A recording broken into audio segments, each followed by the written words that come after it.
What happens when the man you love betrays you? With your own sister, Aurora Lane was seconds away from her dream wedding when everything crumbled.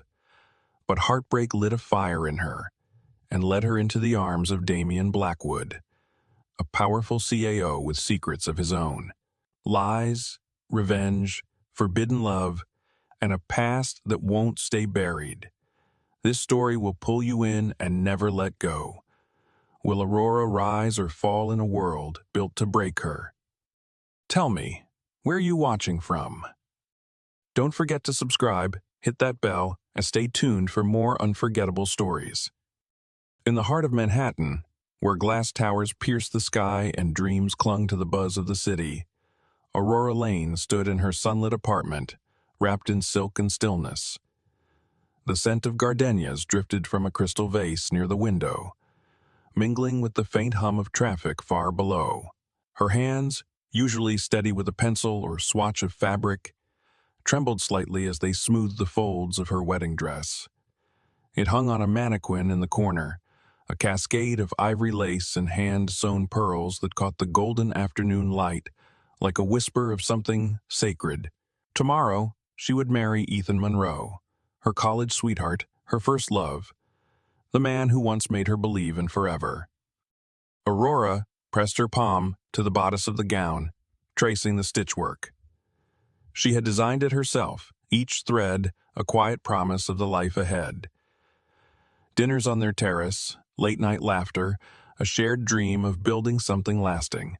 She smiled softly, picturing Ethan waiting for her at the altar, his boyish grin and unruly dark hair, the way he'd hold her hands like she was the only thing that grounded him.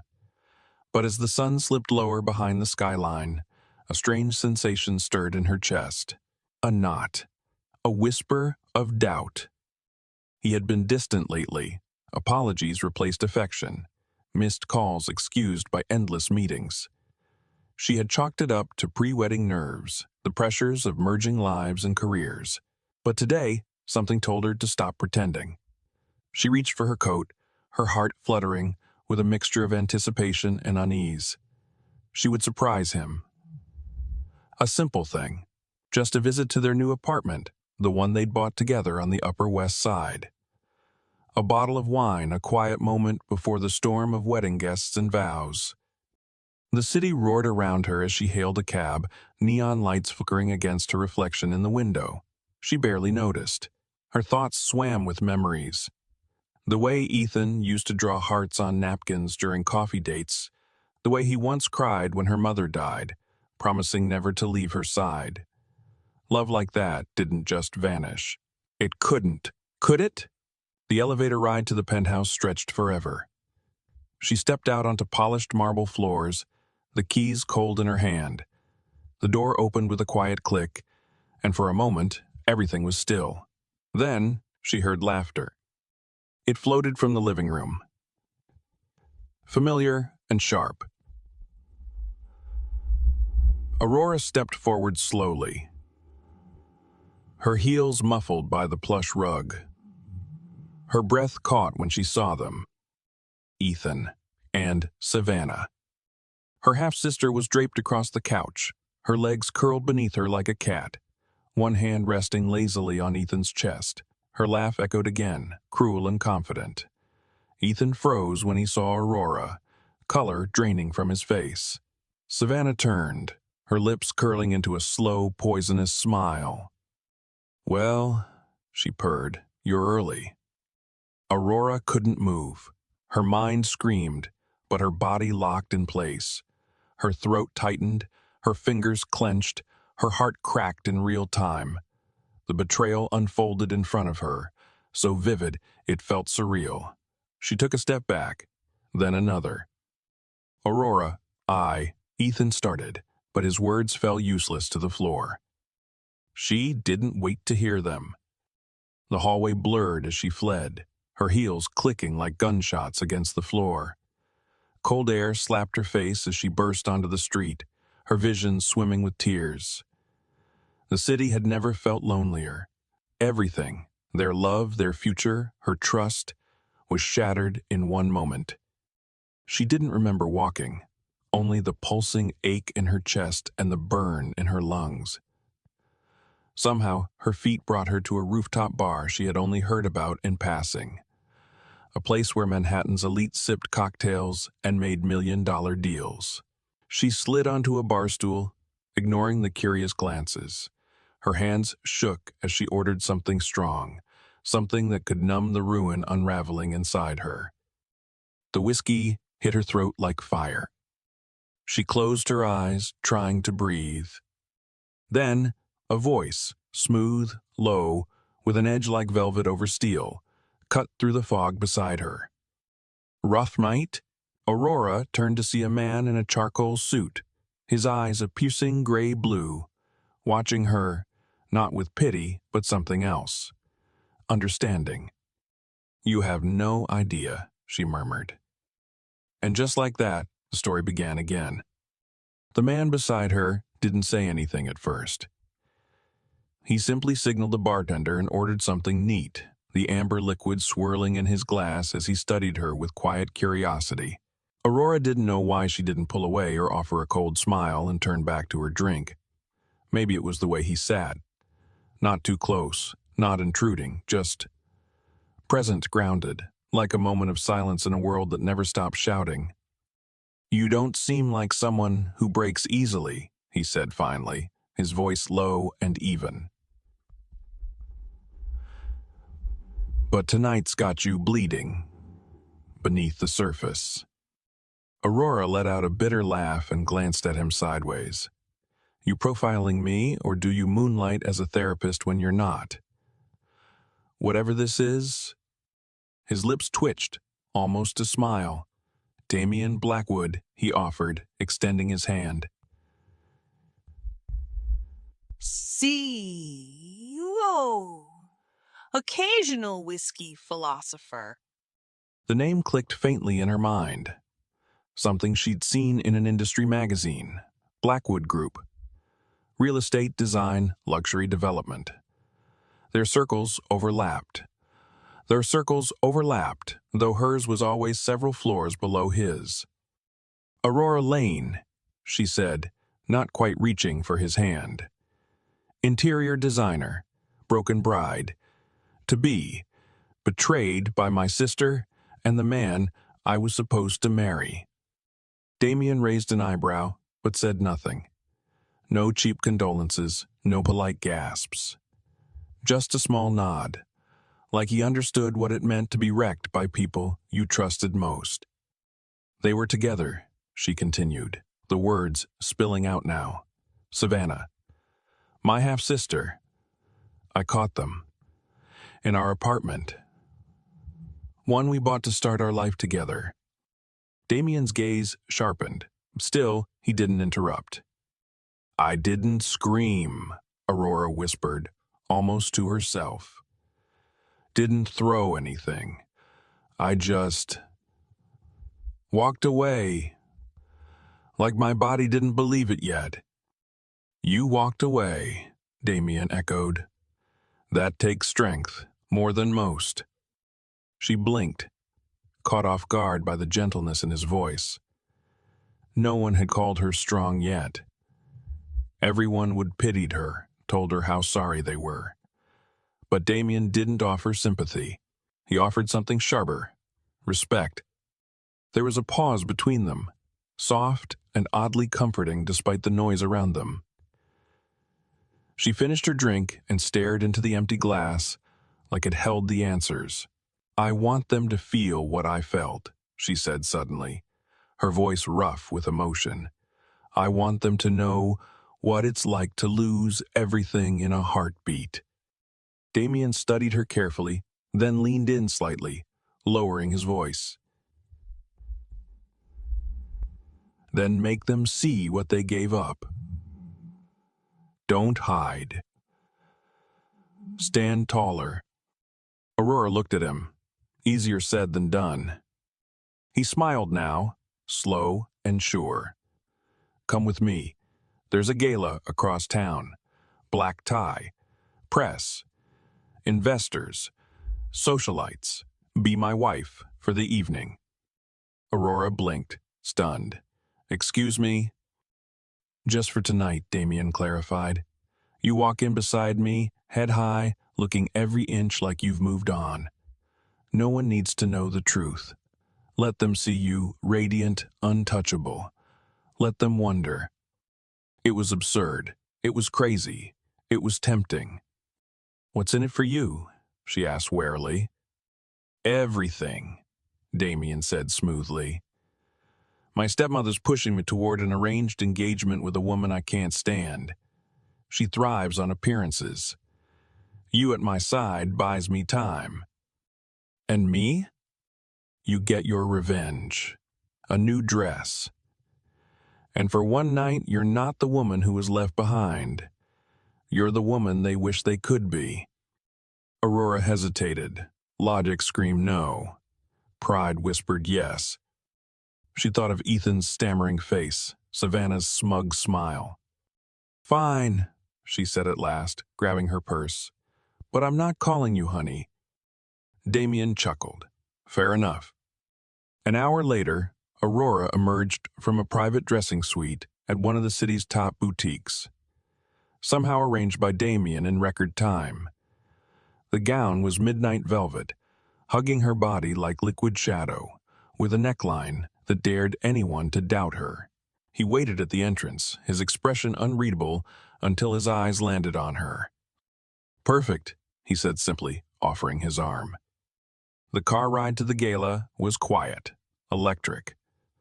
Aurora's nerves buzzed, but it wasn't fear. It was power. The kind you taste when you finally decide you won't be a victim. When they stepped out into the flashing lights and cameras, she straightened her spine and slid her hand into Damien's. Let them look. Let them wonder. Let them burn. The gala shimmered like a dream, woven in gold. Inside the grand atrium of the Verona Hotel, crystal chandeliers spilled light across marble floors and velvet drapery. Music from a live string quartet floated in the air, graceful and timeless. Aurora stepped out of the sleek black car beside Damien, her arm looped through his as they ascended the steps like royalty returning to a court they had long abandoned. Every head turned. She felt their stares, the whispered speculation. Who is she? Is that Damien Blackwood's wife? Where did she come from? The questions danced through the room like a current, and Aurora drank them in, each glance a balm over her bruised pride. She wasn't the heartbroken fiancée tonight. She was mystery-wrapped in velvet, power-clothed in silence. Damien kept his hand lightly at the small of her back, guiding her through the crowd with a confidence that made it all feel natural, like she belonged at his side. He was magnetic, sharp in his tuxedo, every step exuding quiet dominance. And beside him, Aurora matched him stride for stride, chin high, eyes forward, her expression unreadable. They paused near the main hall where a few high society guests gathered around the bar. Aurora could feel their eyes trying to place her. One woman elegant in silver and clearly annoyed by the attention Aurora was receiving, leaned into a man's ear and murmured something with a smirk. Aurora caught her own reflection in a mirror behind the bar and didn't recognize the woman staring back. Bold, composed, a little dangerous. You're drawing quite the crowd, Damien said, offering her a glass of champagne. Not bad for a fake wife, she replied, arching an eyebrow. He chuckled, clinking his glass lightly against hers. You're not pretending, not tonight. Aurora tilted her head. Then, what am I? The woman who just rewrote the script, he said, his gaze unwavering. Before she could respond, the air shifted. A hush rolled through the nearby crowd, and she didn't have to turn to know why. Ethan was there. He stood across the room with Savannah on his arm, though the space between them might as well have been miles. He wore the same tailored suit he had once worn to a charity gala with Aurora, and it struck her how small he suddenly seemed. Uncertain, tight-lipped, uncomfortable in his own skin. Savannah, as always, was camera, ready. Her crimson dress clung to her like ambition. Her lips curved in that same practiced smirk Aurora had seen the night of the betrayal.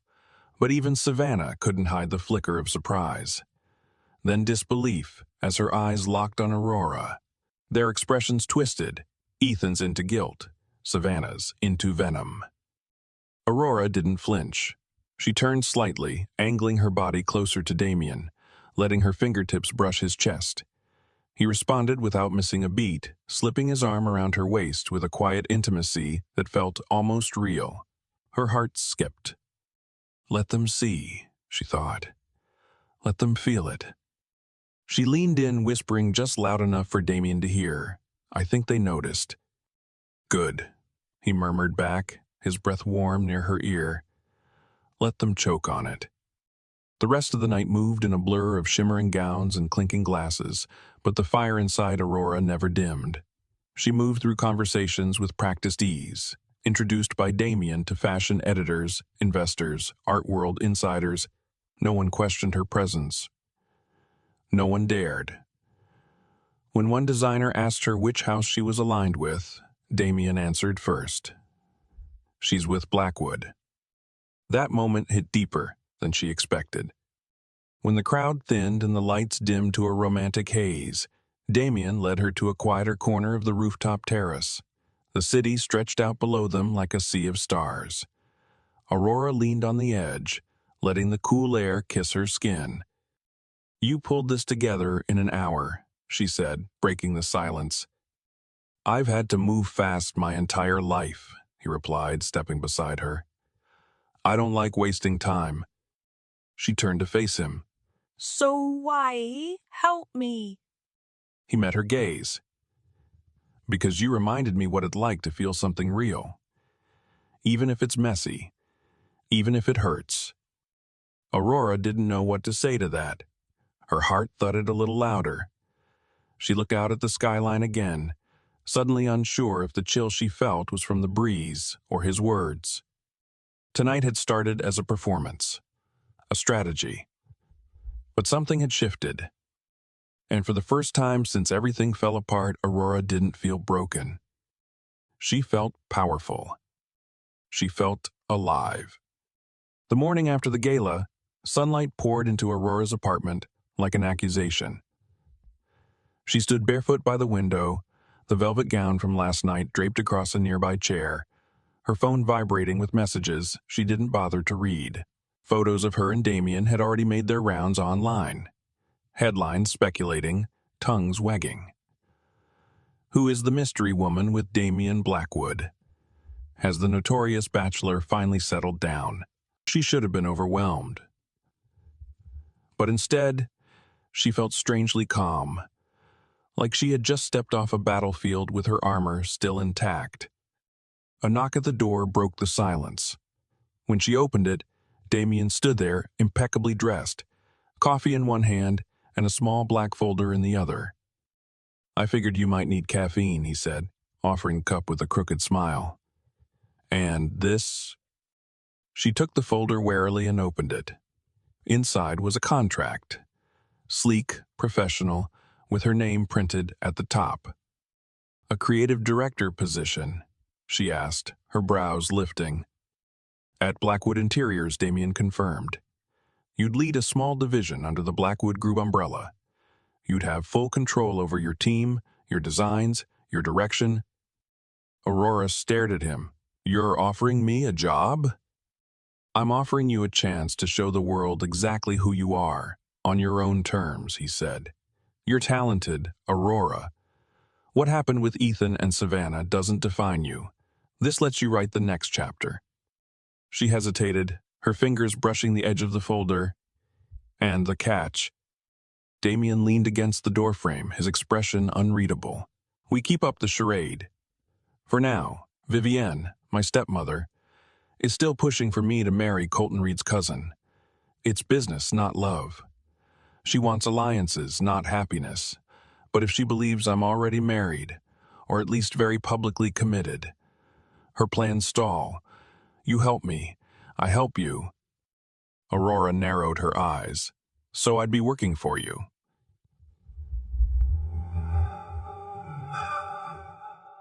And pretending to be your wife, only when necessary, he said, a hint of amusement in his voice.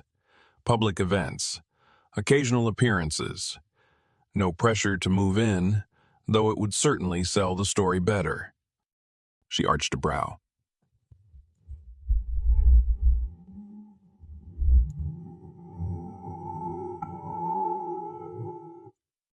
Damien shrugged. I think you're smart enough to know the power of optics. And I trust you enough to make the call. Aurora stared at him, searching his face for signs of manipulation. But there was nothing there, only honesty laced with that strange vulnerability he wore so well. It wasn't about control. It was about survival. They were both trying to navigate the wreckage of their own betrayals. She nodded slowly. Okay, I'll do it. On one condition. Name it. If this becomes anything more than professional in public, I set the boundaries. And if I want out, I walk. Damien held out his hand. Deal. They shook, and the moment lingered. His grip was steady, warm, and something in it felt binding. More than a business agreement, more than revenge. A week later, Aurora walked into Blackwood Interiors with a portfolio tucked under one arm and a brand new team waiting to meet her. Damien had given her a corner office with glass walls and a view of the skyline that made her breath catch. It was surreal. Surrounded by fabrics, samples, and space to create freely. She threw herself into the work, sketching until her fingers cramped, designing with a fury born of heartbreak and hope. She wasn't rebuilding, she was reinventing. Damien checked in, occasionally leaning against her doorframe with a cup of espresso and a wry smile. He watched her in silence sometimes, as if trying to memorize the way she moved a pencil across paper. He didn't hover. He didn't micromanage. He simply showed up. You're good, he said one evening, holding up a sketch she had left on her drafting table. Aurora smirked, taking it from him. I know. That made him laugh, the sound low and rich. It wrapped around her like silk, and for a moment the room felt smaller, warmer. You're different than I expected, he admitted. How so? You don't let anything break you. You just bend, then rise. Aurora didn't know what to say to that. Compliments from Damien weren't empty. They landed like truths. As he left her office that night, Aurora stared down at her latest design. A sweeping modern piece that blended elegance with defiance, and realized she wasn't just designing rooms anymore. She was designing her way back to herself. Late nights at Blackwood Interiors became Aurora's sanctuary. Her office, glass, walled and filled with soft lighting, glowed like a lantern high above the city. A quiet haven amidst the storm below. She worked long hours, not because she had to, but because it gave her something to hold on to. Sketching gowns, building color palettes, running her hands over textured fabrics. Ironing her hands over textured fabrics. Each design was a reclamation of her power. Grief had once stolen her voice, but now she spoke through silhouette and stitch. Damien became a constant presence in her world, always there, yet never overbearing.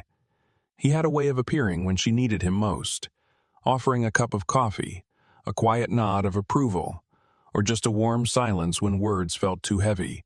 One night, as she finalized a collection inspired by resilience, clean lines, structured shoulders, unapologetic cuts, Damien lingered in her doorway. That one, he said, gesturing to a deep emerald piece draped across a mannequin. It says everything you're too polite to scream. Aurora turned, surprised. You got all that from a dress? I pay attention, he said simply. She smiled, brushing a curl behind her ear. I'm not used to that. He stepped further into the room. Then you've been around the wrong people. That silence between them stretched again. Not awkward, just charged. It happened more often now.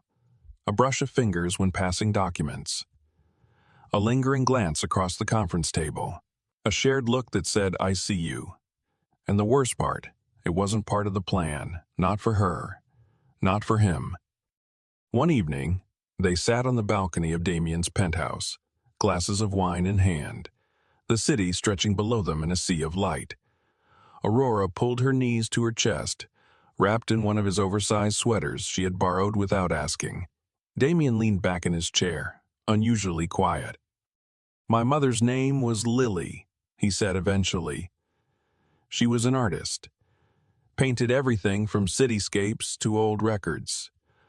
Our house was full of color, music, chaos." Aurora glanced at him, sensing the shift in his voice. "My father didn't love that about her. Said it made her weak, distracted. So he found someone. Cleaner. Quieter. Vivienne." Aurora's breath caught. "You never talk about them." "There's not much worth saying," Damien said, his tone tighter now. "My father died before I could confront him. But Vivienne, she made sure to remind me every day that weakness wouldn't be tolerated. She tried to make me forget my mother. Erase her." Aurora reached out without thinking, placing her hand gently over his. "I'm sorry," she said softly. Damien looked at her, the usual armor in his eyes, cracking just enough for her to glimpse the boy he must have been. Grieving, angry, determined to survive in a world built on silence. "She died in a car accident," he continued. "Or that's what they said. But I remember the way she fought with him that night. I remember the threats. I've never been able to prove it, but I know she didn't just lose control of the wheel." Aurora's chest ached. She could feel his pain like it was her own. He turned to her, curious. "Yours?" "Cancer," she whispered. "I was 16. She was my everything. After she passed, my dad remarried within a year. Enter Savannah, or as I like to call her, the Hurricane." Damien exhaled a short laugh, though there was no humor in it. She always hated you. "She didn't hate me," Aurora said, her voice tightening. "She envied me. My father's affection, my place in the world, my success. And now," Damien's gaze locked on hers, "you didn't deserve what they did to you." "Neither did your mother," she replied. They sat in silence after that, hands still touching. The wind picked up, rustling her hair across her face. Damien reached out gently, tucking a strand behind her ear, his fingers lingering just a beat too long. "You're not alone anymore," he said quietly. Those words hung in the air like a promise. And Aurora, who had spent so long building walls, found herself wondering what it would be like to let him in. Not for show, not for revenge, but for real. That night, as she lay in the guest room of the penthouse, her hand curled around the tiny star-shaped pendant he had gifted her, a quiet surprise left on her desk with no note. She thought about what it meant to be seen, not just admired, not pitied, but truly seen. And for the first time in a long time, Aurora didn't dream of the past. She dreamed of what might come next. The crisp autumn air had barely settled over Manhattan when the storm returned, not from above, but from within.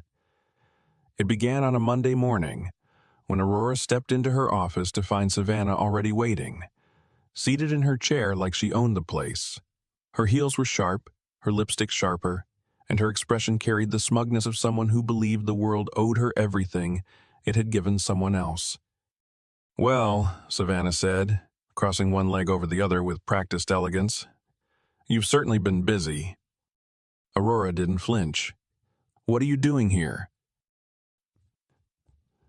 Savannah held up a sleek black folder and dropped it on the desk with a loud thud.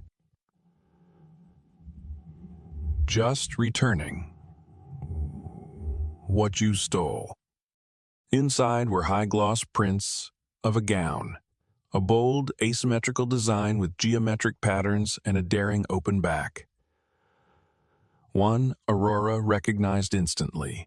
She had sketched it months ago, in the solitude of her old studio, back when she still believed Ethan loved her, and Savannah was just a bratty half-sister, not a saboteur. Savannah's eyes sparkled with malice. Funny how your big comeback just happens to include a piece that looks exactly like mine. I registered the design last week. You, on the other hand, didn't. Aurora's chest tightened. That's my work. You know it is. Try telling that to the lawyers, Savannah said sweetly, sliding a glossy cease and desist letter across the desk. You're being sued for design theft. And when this hits the press, well, good luck holding on to your fancy title. For a moment, Aurora couldn't breathe. It wasn't just an attack. It was war. Savannah hadn't come alone. Her mother, Eleanor Pierce, was listed as co-plaintiff, her name scrawled in aggressive legal ink. The same woman who once promised to look after Aurora after her own mother passed, now sinking her claws in deeper. Enjoy your 15 minutes, Savannah said, standing. Because when I'm done, you'll be lucky to design curtains for a chain motel. She strutted out, leaving the scent of expensive perfume and venom in her wake. By lunchtime, the whispers had already started. Colleagues lowered their voices when Aurora walked by. Emails from prospective clients went unanswered. Her inbox filled with vague reconsiderations. The worst part, the silence from Damien.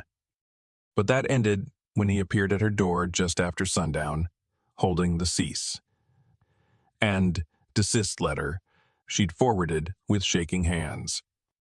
She's bluffing, he said flatly, eyes scanning the document. We'll crush this. Aurora sat back in her chair, exhausted. Everyone's already picking sides. Let them, Damien said, his voice like steel. I've seen your sketchbooks. Your timestamps. Savannah's lying, and I have the legal firepower to prove it. She's not just trying to ruin me, Aurora said quietly. She wants to erase me. This isn't about one dress. It's about control. Damien stepped closer, kneeling beside her chair so they were eye level. You're not your reputation, and you're not alone in this fight. She looked at him then, the storm in her chest calming for the first time all day.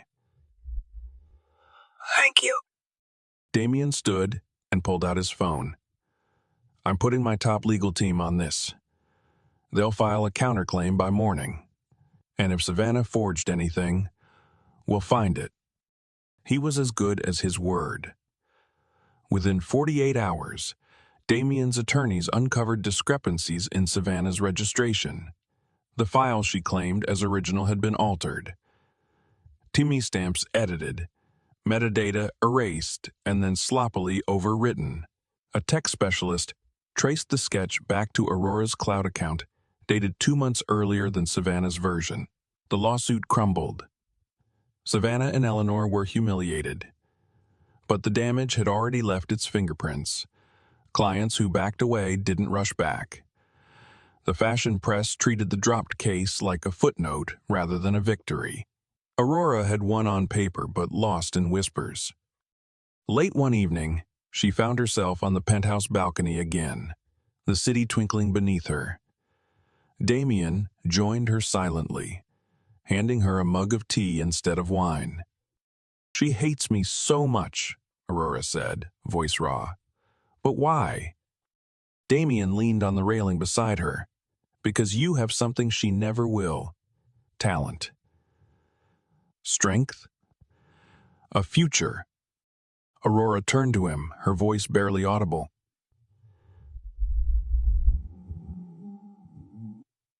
Because you're human, he replied. And because betrayal always comes dressed as family. Their eyes met, the quiet between them saying everything the words couldn't. He reached for her hand, and she didn't pull away. She had survived the knife aimed at her career, but the one lodged deeper, the one named Savannah, might take longer to heal. And yet, standing beside Damien under the open sky, Aurora realized something powerful. She wasn't bleeding anymore. She was building scars. 2 weeks passed, and though the lawsuit had been dismissed, its shadow lingered. Aurora noticed the way people glanced at her during meetings. Some with sympathy, others with suspicion. Trust in the fashion world was fragile, and while Damien's team had cleared her name, gossip moved faster than truth. Still, she returned to work with her head held high, diving into her next collection like it was oxygen. Designs poured from her hands, bold, intricate, unapologetic. Every line, every stitch was a declaration, I'm still here. But the real shift came the night Damien invited her to a Blackwood Group investor dinner. It was nothing like the gala. No press, no flashing lights. Just 40 of the city's most powerful players in a candlelit ballroom at the Metropolitan Club. Aurora wore a midnight satin jumpsuit with gold accents, her own design, and walked in beside Damien, arm in arm, the picture of poise. He introduced her not as a creative partner or guest, but as my wife, Aurora. Her heart jolted at the sound of it. She wasn't sure if it was part of the act or something else now.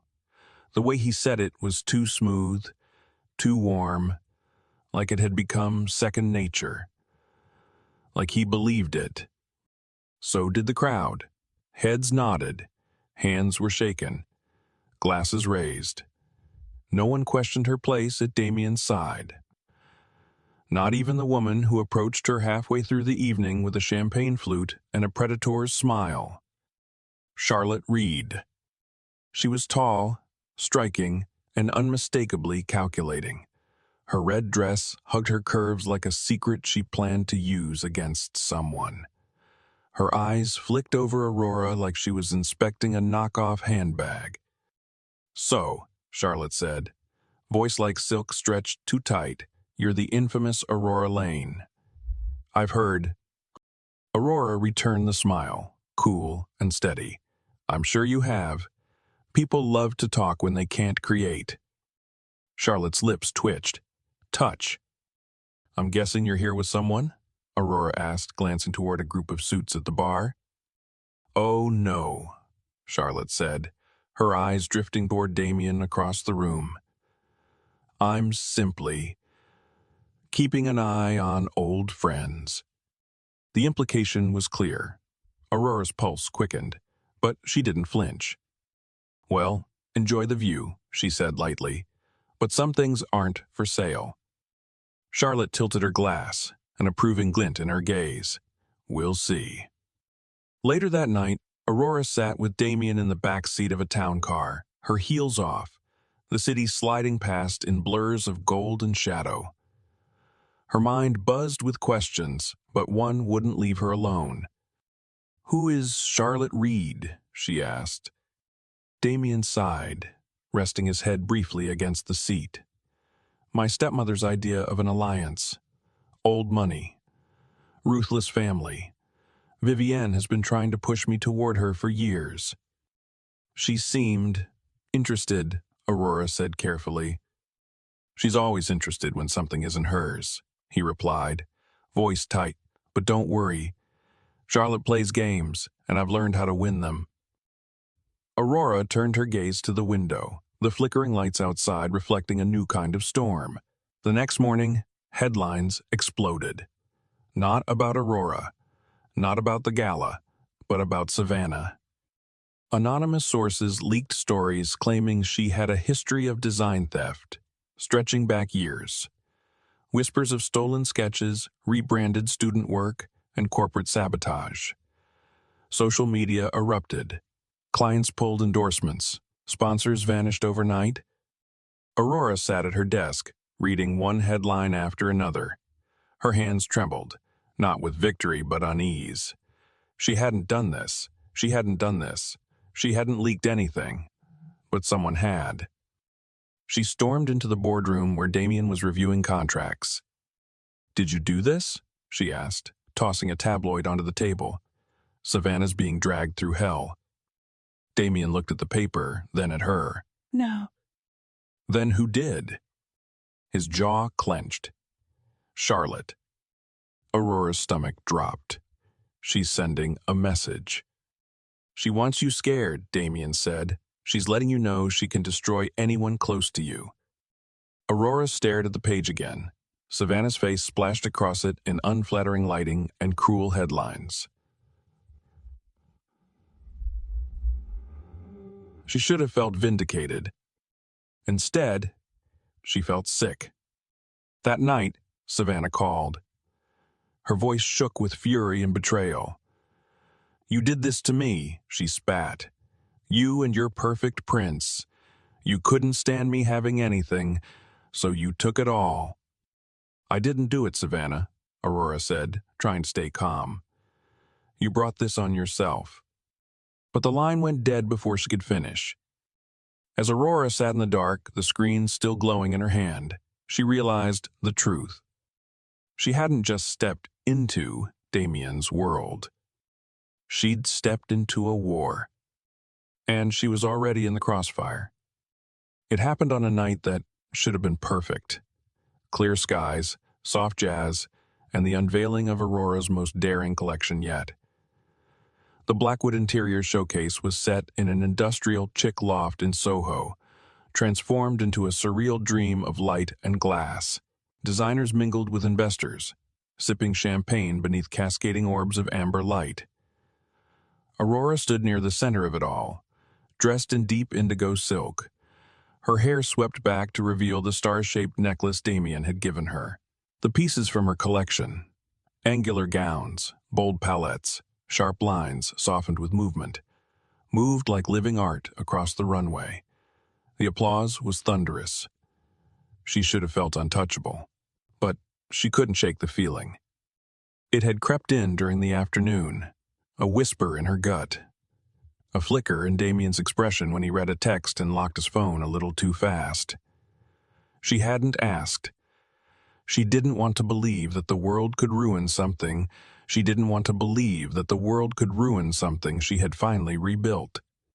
After the final model walked, the crowd swelled toward her, congratulations coming in waves. Damien approached through the sea of tailored suits and diamonded wrists, his eyes scanning the room as though memorizing every exit. "You were extraordinary," he said, pressing a hand to the small of her back. Aurora gave a quick smile, but the unease curled tighter in her stomach. "You feel that?" He nodded once. "Someone's here." Before she could ask who, the crowd parted.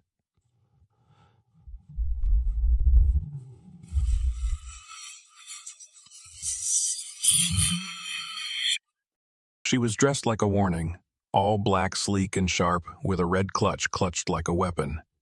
Her eyes found Aurora, but it wasn't hatred she wore. It was amusement, calculated, simmering amusement. Calculated, simmering amusement. "I told you this wasn't over," she murmured as she passed, not stopping, just letting the threat dangle in the air like perfume. Damien stiffened, his hand gripping Aurora's waist a fraction tighter. "Let's leave," he said, "now." But it was too late. A crash exploded behind them, a tray shattering, gasps rising, and then a blur moved from the shadows. Aurora turned just in time to see the gleam of metal catch the light. Someone screamed. A figure lunged from behind the stage, masked, fast, and too focused to be random, a knife in hand, aimed straight for her. Time slowed. Aurora stumbled back, instinct kicking in, heels skidding across the polished floor. And then he was there. Damien tried to reach her, but someone got there first. A man barreled between her and the attacker, shielding her with his body. The knife struck. A wet, sickening sound echoed through the loft. Blood bloomed across a white shirt. Aurora screamed. The man crumpled to the floor, and as the mask slipped from the attacker, revealing one of Vivienne's security men, security tackled him, dragging him away as the room descended into chaos. Aurora dropped to her knees, beside the man bleeding out before her. It was Ethan. His chest rose and fell in stuttering gasps, his face pale, lips already turned blue.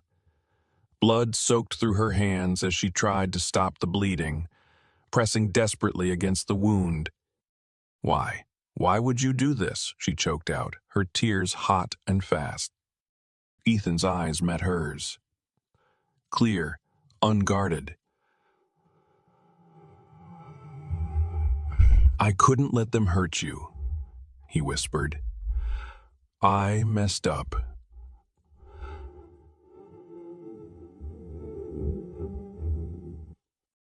His body went still.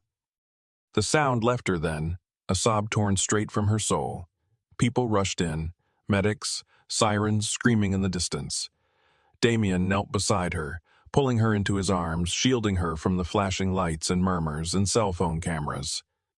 But Aurora couldn't feel anything except Ethan's weight still heavy in her lap. Couldn't hear anything except the rasp of his final breath. And in the shadows, Charlotte disappeared without a trace. Later, after hours of police questions and blood-stained memories, Aurora sat wrapped in a blanket in Damien's penthouse. The city glittered beyond the windows, mocking her with its indifference.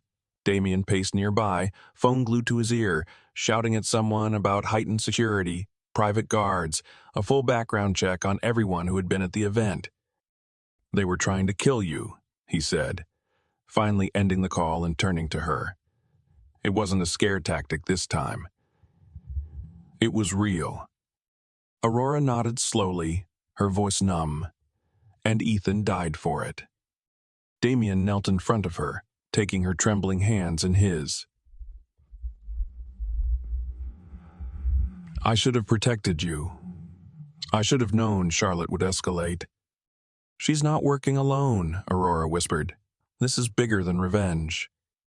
She looked up at him, pain raw in her eyes. "They want to erase me. For good." And in that moment, under the weight of death and survival, something between them shifted. This wasn't about pretending anymore. It was about staying live. The city moved on, as it always did. Headlines faded. Social media turned its attention to the next scandal. But Aurora couldn't forget. She carried Ethan's last breath in her chest like a phantom heartbeat. His sacrifice haunting her in moments of silence. She hadn't loved him anymore, not in the way she once had, but he had still been part of her story, part of who she was before everything shattered. And now he was gone, his final act, one of redemption she never asked for, but would never forget. She stayed mostly quiet in the days that followed, letting grief move through her like a slow-burning storm. Damien gave her space, but never left her side. He handled the press, tightened security around their home, and offered comfort in small, unspoken ways. Her favorite tea left on the kitchen island, warm blankets on the couch, soft jazz playing in the background when words were too heavy to speak. One night, Aurora sat curled up in a chair in the corner of his penthouse library, sketching half-formed ideas into her notebook. Her fingers moved automatically. But her mind wandered, pulling her back to the night of the attack. Her gaze drifted to the fireplace, where Damien sat reading, his features softened by the glow of amber flames. 6 years ago, she said suddenly, breaking the quiet. "The Hamptons. I almost drowned." Damien looked up slowly. She turned toward him, her voice low. "I was caught in a current. No one saw me go under, but someone pulled me out. I never saw their face, just felt their hands, their arms dragging me to shore." He didn't answer right away, just closed his book and set it aside. Then he stood and walked to her, kneeling beside her chair. "That was me," he said quietly. Aurora's breath caught. Why didn't you tell me? "I didn't want to be the reason you stayed," he replied. "Back then, I didn't even know who you were, just a girl drowning in silence. But when I saw you again at the bar that night, I remembered. The way you looked at the sky when I carried you out of the water. I never forgot." She stared at him, stunned. The memory came rushing back like waves against the shore, sunlight flashing through water, strong arms lifting her from the deep. And now here he was again, saving her in a different kind of storm. "You've always been there," she whispered. He nodded. "And I always will be. If you let me." Their eyes locked. Something fragile and electric passed between them, a pull neither of them could deny anymore. She leaned forward, and for a second she thought he might kiss her. But she stopped herself, lips trembling. "Is this still part of the act?" she asked, barely above a whisper. "No," he said, without hesitation. "None of this is pretend anymore." She searched his face and found only truth, warmth, devotion. That same night, as Aurora tried to sleep, a knock came at her bedroom door. Damien stepped in, his phone in hand. "There's something you should know," he said. "We traced the attacker. He was paid off through a shell company connected to my stepmother. But there's more." He handed her the phone, showing encrypted documents. "Charlotte tried to get you out of the picture so she could push forward a hostile takeover of your shares in Blackwood Interiors. She was planning to frame you, paint you unstable. Vivienne backed it." Aurora's jaw tightened. "They're still coming." "And they won't stop," Damien said. "Not unless we make the first move." She looked up at him, something fiery reigniting in her chest. "Then we fight." Later, as the fire in the library crackled low, Aurora stood by the window, staring out at the glittering skyline. Damien joined her, slipping something into her hand, a new necklace, delicate and silver, with a pendant shaped like a flame. "For the fire in you," he said simply. She turned to him, her heart full. "You see me," she whispered. He cupped her face gently, brushing a thumb over her cheek. "I always have." And as the night wrapped around them like silk, Aurora realized something she hadn't dared believe until now. She wasn't just surviving anymore. She was falling in love. The morning began quietly, the kind of hush that settles before a storm. Aurora stood in the glass-walled conference room, reviewing fabric swatches with her team. Laughter echoed faintly from the break room, coffee machines whirred, and the scent of vanilla drifted from a candle someone had lit. It almost felt normal, almost. But beneath the surface, tension simmered. Ever since Damien revealed Charlotte and Vivienne's deeper plot, every moment felt like borrowed time. The elevator dinged. Her assistant poked her head in, her expression tight. "You have a visitor," she said. Aurora didn't look up. "Tell them I'm in meetings." "It's Savannah." Silence dropped over the room like a hammer. Aurora's breath caught, her stomach coiling. "Send her in," she said, her voice flat. Moments later, Savannah swept in, all sharp heels and tailored rage. Her eyes burned, jaw set as she slammed a manila folder onto the table. "You think this is over?" she hissed. Aurora didn't move. "I was hoping it was." "You ruined my life," Savannah snapped. "You stood there while the world called me a thief, a fraud. My sponsors are gone. My brand is dead." Aurora opened the folder slowly. Inside were new sketches, hers. Stolen from Blackwood's system, rebranded under Savannah's name again. Her stomach twisted. "You came to steal what little you haven't already tried to destroy?" Aurora asked coldly. Savannah leaned in. "This isn't about business. It never was. You always had more. More love, more talent. Dad chose you. They always chose you. And now, I'm going to take it back. All of it. You can't take what was never yours, Aurora said, her voice trembling. You didn't lose because of me. You lost because you couldn't be anything without someone else's light. Before Savannah could answer, Damien stepped into the room. He didn't raise his voice. He didn't have to. You're done here, he said. Security escorted Savannah out as her curses echoed down the hallway. Aurora stood frozen for a moment, her breath shallow. Damien moved to her side. She's not finished, she said. She is now, Damien replied, but even he didn't sound convinced. That night, they stayed late at the penthouse, going over documents, contingency plans, new security protocols. Damien's legal team had launched investigations into Vivienne's network, but the web kept expanding. Money trails, shell companies, offshore threats. It wasn't just corporate warfare anymore. It was personal. They took a break sometime after midnight. Aurora sat curled on the sofa, her sketchbook on her knees. Damien poured 2 glasses of wine and joined her, handing her one. You don't have to stay in this, he said quietly. Not for me. Not for Blackwood. You can walk away. Aurora looked up at him, eyes fierce. You saved me. Twice now. I'm not walking. I'm standing. Damien smiled, but it was tired. You're stronger than anyone I know. She leaned against him, resting her head on his shoulder. You make me want to be. He didn't speak.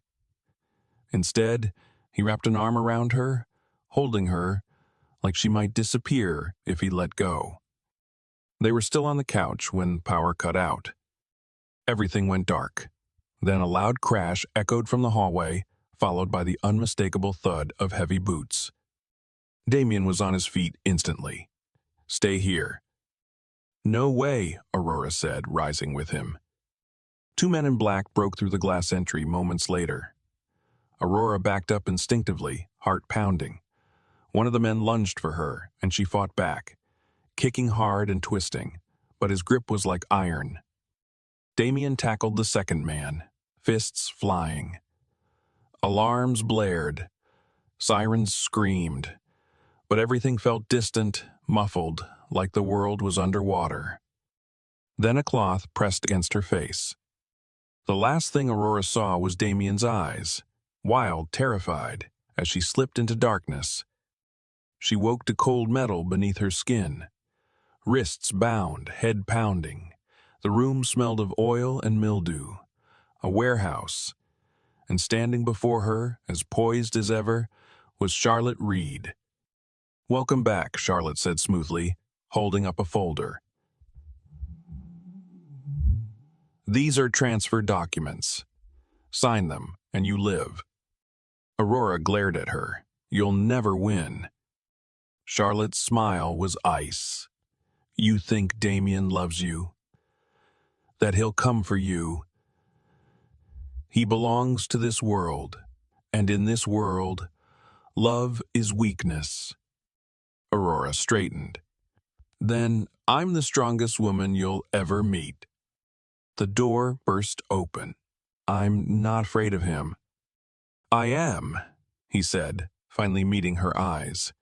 I'm afraid of losing you. Aurora reached for his hand, threading her fingers through his. You won't. He stared at her for a long moment, something unreadable in his expression. Then, as if something inside him gave way, he exhaled. I have something. Evidence. It's risky, but it's real. What kind of evidence? Financial records. Offshore accounts. Tax evasion. Deals that violate international law. Enough to bury him, but it means going public. It means dragging the family name through the mud. Aurora's breath caught. Are you sure? No, he admitted. But I'm sure I can't keep pretending I'm not at war. She squeezed his hand. Then let's go to war. The next morning, they delivered the files to the authorities. Damien's legal team coordinated with the IRS and the FBI, handing over everything. Dates, bank statements, encrypted emails. It was the nuclear option, and it worked. Within 48 hours, Edward Blackwood was arrested at his Upper East Side townhouse. The footage ran across every major news outlet. The once untouchable patriarch led away in handcuffs, his expression twisted in disbelief. Aurora watched it on the penthouse television in silence, her heart thudding, as if she were watching the end of a nightmare she hadn't dared believe would ever conclude. "It's over," she whispered. Damien stood beside her, arms crossed, jaw tense. Not quite. Charlotte Reed, still in custody after the warehouse attack, faced an avalanche of charges: kidnapping, conspiracy, attempted murder. The trial was swift. Between Aurora's testimony, the surveillance footage, and the paper trail linking her to the shell companies used to fund the attack, the outcome was inevitable. 15 years behind bars. She didn't even flinch when the verdict was read. Just sat there in the courtroom, pale and poised, like someone who'd gambled with everything and couldn't believe she'd actually lost. But the reckoning wasn't finished. Savannah, whose voice had gone quiet in the media storm, resurfaced with a statement posted online. An apology, or at least something resembling one. She blamed Eleanor, blamed Charlotte, claimed she was manipulated, that she loved Ethan, that she didn't know it would go this far. Aurora read the words without expression. It wasn't closure. It wasn't justice. It was survival instinct masquerading as remorse. Days later, Eleanor Pierce showed up at the Blackwood lobby, demanding to see Aurora. Damien intercepted her, but Aurora agreed to one conversation. Eleanor's once polished appearance was unraveling. Designer coat wrinkled, eyeliner smudged. "We're ruined," she said, voice shaking. "The Pierce name is nothing now. We need your help. You're still family." Aurora's smile was cold. "No," she said. "You made your choice. Now live with it." And she turned away, the final chain breaking behind her like glass. Outside, the sky stretched open. For the first time in years, Aurora felt like she could breathe. The war was ending. And she was still standing. The city had quieted, as if it, too, had exhaled after the storm. The headlines faded, courtrooms emptied, and the Blackwood Empire began to mend beneath Damien's steady hand and Aurora's revitalized vision. But though the worst had passed, the healing had only just begun. In the weeks following Edward's arrest and Charlotte's conviction, life took on a slower rhythm. Gone were the constant threats, the whispered betrayals, the need to watch every door and shadow. Aurora found herself waking in the penthouse, not with fear, but with purpose. Her mornings were filled with sketches, her afternoons with fittings, and her nights, more often than not, with Damien. They moved like gravity around each other now. No more pretending, no more hesitation. Every glance, every touch carried weight. It was not a whirlwind romance, not something fiery and fleeting. It was steadier than that, earned, fought for. One quiet spring evening, Damien asked her to meet him on the rooftop just before sunset. When Aurora stepped out onto the terrace, the sky was painted in warm gold and lavender, casting the city in soft pastels. Damien stood at the edge, dressed casually in a gray sweater and slacks. Something rare for him. In his hand was a small velvet box. Aurora stopped, her breath catching in her chest. "I know we didn't meet the way most people do," Damien began, voice steady but rich with emotion. "And I know everything that brought us here wasn't easy. It was messy and painful and chaotic. But in all that darkness, you were my light." She didn't move, didn't blink. She could only stare at him, heart hammering. "I don't want a perfect life," he continued, stepping closer. "I want a real one. With you, all of it, the laughter, the fights, the quiet mornings and sleepless nights. I want you." He opened the box. Inside was a ring, elegant and understated. A single diamond set in a silver band shaped like interlocking waves. The design mirrored the ocean, the moment he pulled her from the surf all those years ago, and the one he had saved her from more recently. "Aurora Lane," he said, eyes locked with hers. "Marry me. For real this time." Tears welled in her eyes, but her voice didn't tremble. "Yes," she said simply. 1,000 times yes." He slid the ring onto her finger, and when he kissed her, it wasn't the breathless kind of kiss that starts stories. It was the kind that finishes them, that turns pages into promises. They didn't want another Manhattan spectacle. No press, no chaos. Just peace. They married a month later in the Hamptons, on the very beach where Damien had once saved her life. The ceremony was small. Just a few close friends, a soft breeze, and the lull of waves crashing behind them. Aurora wore a flowing dress of her own design, barefoot in the sand, her hair loose around her shoulders. Damien stood waiting near the water in rolled sleeves, his jacket tossed aside, his smile easy and unguarded. Their vows were simple, honest. Damien promised to never let her face another storm alone. Aurora vowed to love him with all the pieces of her heart, even the broken ones. After the kiss, after the laughter and champagne, Aurora slipped away.